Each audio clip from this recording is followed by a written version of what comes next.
അങ്ങനെ ഞങ്ങൾ കഴിഞ്ഞ ഡിസംബറിൽ മധുര പോയായിരുന്നു. ആവണിശ്വര റെയിൽവേ സ്റ്റേഷനിൽ നിന്ന് ഉച്ചയ്ക്ക് 12:30-ക്കായിരുന്നു ട്രെയിൻ. പുനലൂർ മധുര എക്സ്പ്രസ്സിലായിരുന്നു ഞങ്ങൾ പോയത്. പുനലൂർ, തെന്മല, ചെങ്കോട്ട, തെങ്കാശി വഴിയായിരുന്നു ഈ യാത്ര. ടിക്കറ്റൊക്കെ എടുത്ത് 5 മിനിറ്റ് വെയിറ്റ് ചെയ്തപ്പോഴത്തേക്ക് തന്നെ ട്രെയിൻ എത്തി. ഇതാണ് കേട്ടോ നമുക്ക് പോകാനുള്ള ട്രെയിൻ ഉച്ചയ്ക്കായിരുന്നുകൊണ്ട് നമ്മൾ കുറച്ച് നേരത്തെ തന്നെ വീട്ടിൽ നിന്ന് ഇറങ്ങിയായിരുന്നു. അപ്പോൾ ഫുഡൊക്കെ പാക്ക് ചെയ്തെടുത്തിട്ടായിരുന്നു വന്നത്. ഈ റൂട്ടെന്ന് പറഞ്ഞാൽ ഭയങ്കര പ്രകൃതി ഭംഗിയൊക്കെ ഉള്ളതാട്ടോ. കുറേ മലകളും കുന്നുകളും പാറകളും അതിനിടയ്ക്കൂടെയൊക്കെയാണ് നമ്മൾ തമിഴ്നാട്ടിലേക്ക്. ഉച്ചയായതുകൊണ്ടും പിന്നെ കൊല്ലത്തുനിന്ന് വന്ന ട്രെയിൻ ആയതുകൊണ്ടും അധികം തിരക്കൊന്നും ഉണ്ടായിരുന്നില്ല. അതുകൊണ്ട് തന്നെ എല്ലാവരും ഓരോ സീറ്റ് പിടിച്ച് കിടപ്പായി ഉറക്കമായി.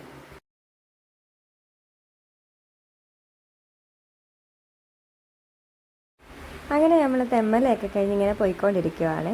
കുറേ മലകളും കാടുകളും ഒക്കെ കടന്ന് തുരങ്കമൊക്കെ കയറി ഇനി അപ്പുറം ഇറങ്ങിക്കഴിഞ്ഞാൽ 13 കിണറ പാലമാണ്. റീൽസിലും സോഷ്യൽ മീഡിയയിലൊക്കെ ട്രെൻഡിങ്ങിലായിട്ടുള്ള ഇതാ ഞാൻ പറഞ്ഞ 13 കിണറ പാലം.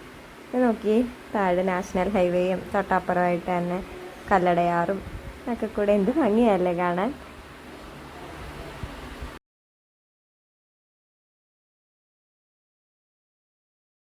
ഇനി ഇവിടുന്ന് അങ്ങോട്ട് തമിഴ്നാടിൻ്റെ തുടക്കമായി. ഇനിയിപ്പോൾ ട്രെയിനിലൊക്കെ നല്ല തിരക്കൊക്കെ ആയിരിക്കും.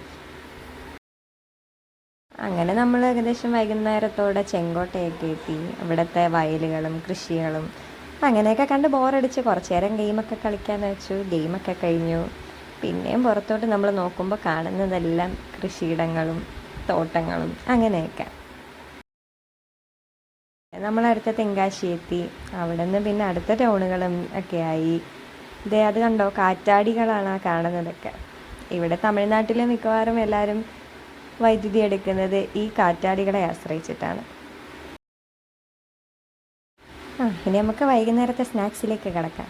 ഓറിയോ ബിസ്ക്കറ്റ്, നിറച്ചും ബിസ്ക്കറ്റാണെന്ന് തോന്നുന്നു, കുക്കീസ്, പിന്നെ ഇനി അടുത്തത് എന്താ നോക്കട്ടെ, മാരിഗോൾഡ്. അതൊക്കെ കഴിച്ച് നമ്മൾ ഇതൊക്കെ ഇങ്ങനെ യാത്ര തുടർന്നുകൊണ്ടേയിരുന്നു. അങ്ങനെ നമ്മൾ പാലമൊക്കെ കയറി ഇറങ്ങി തെങ്കാശിയുടെ പ്രകൃതി ഭംഗിയൊക്കെ ആസ്വദിച്ച് പച്ചപ്പും കൃഷിയിടങ്ങളും ഗ്രാമീണതയും ഒക്കെ കണ്ടുകൊണ്ടാണ് യാത്ര തുടരുന്നത്. കേരളത്തിലേക്ക് എത്തുന്ന വാഴ, ഉള്ളി, പയറ്, ചീര, പൂക്കൾ, ധാന്യങ്ങൾ തുടങ്ങിയ ഒട്ടുമിക്ക കാർഷിക ഉൽപ്പന്നങ്ങളും ഇവിടെ നിന്നാണ് നമുക്ക് എത്തുന്നത്.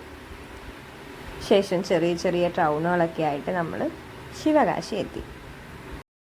വൈകുന്നേരം ഒരു 7 മണിയൊക്കെ ആയപ്പോഴത്തേക്കും നമ്മൾ മധുര എത്തി. ഇപ്പോൾ ഇത്രയും ലേറ്റ് ആയതുകൊണ്ട് തന്നെ രാവിലെ എഴുന്നേറ്റ് അമ്പലത്തിൽ പോകാനാണ് പ്ലാൻ. അപ്പോൾ റൂമിലൊക്കെ പോയൊന്ന് റിലാക്സ് ആയിട്ട് രാവിലെ അമ്പലത്തിൽ പോയി ഇനി അവിടുത്തെ ചുറ്റുപാടുമുള്ള വിശേഷങ്ങളൊക്കെ അടുത്ത വീഡിയോയിൽ പറയാവേ. അപ്പം നമ്മൾ നേരെ വിശപ്പായതുകൊണ്ട് ഹോട്ടലിൽ പോയി നല്ല ബൺ പൊറോട്ടയൊക്കെ കഴിച്ചു, മസാല ദോശയൊക്കെ കഴിച്ചിട്ട് റൂമിലേക്ക് പോയി.